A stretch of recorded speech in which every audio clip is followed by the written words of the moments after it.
दोस्तों, आज की कहानी में भावनाओं, रिश्तों और सस्पेंस का ऐसा संगम देखने को मिलेगा जो हर किसी को अंत तक जोड़े रखेगा। पिछले कुछ समय से सिद्धू और स्नेहा के बीच गलतफहमियों की एक लंबी दीवार खड़ी हो चुकी थी।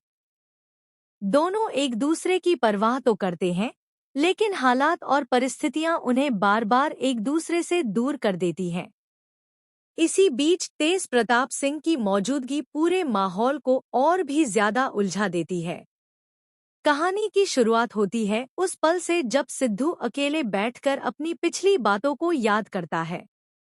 उसे एहसास होने लगता है कि गुस्से में कही गई उसकी बातें स्नेहा के दिल को गहरी चोट पहुंचा चुकी हैं। जितना वह उन पलों को याद करता है, उतना ही उसे अपनी गलती का एहसास होता है। आखिरकार वह फैसला करता है कि अब रिश्ते को बचाने के लिए पहला कदम वही उठाएगा।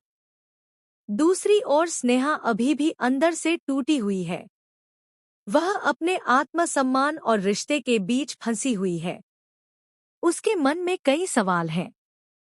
क्या सिद्धू सच में बदल गया है? क्या यह माफी दिल से है या फिर किसी मजबूरी का नतीजा? यही सवाल कहानी में नया रोमांच पैदा करते हैं। कुछ देर बाद सिद्धू स्नेहा के सामने पहुंचता है। उसके चेहरे पर पछतावा साफ दिखाई देता है।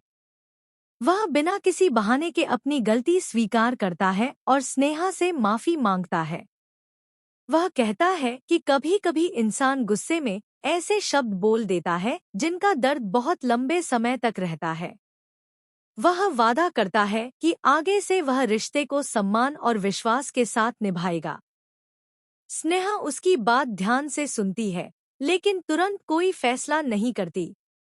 उसके चेहरे पर दर्द भी है और उम्मीद की एक हल्की सी किरण भी। वह चाहती है कि सिद्धू अपने शब्दों से ज्यादा अपने व्यवहार से यह साबित करे कि वह सच में बदल चुका है। इसी बीच तेज प्रताप सिंह की एंट्री होती है। उसकी मौजूदगी से पूरे माहौल का रंग बदल जाता है। वह दोनों के बीच बढ़ती नजदीकियों को देखकर बिल्कुल खुश नहीं होता। उसके मन में कोई नई योजना चल रही है, जिसका अंदाजा किसी को नहीं है। उसके चेहरे की मुस्कान किसी बड़े खेल की ओर इशारा करती है।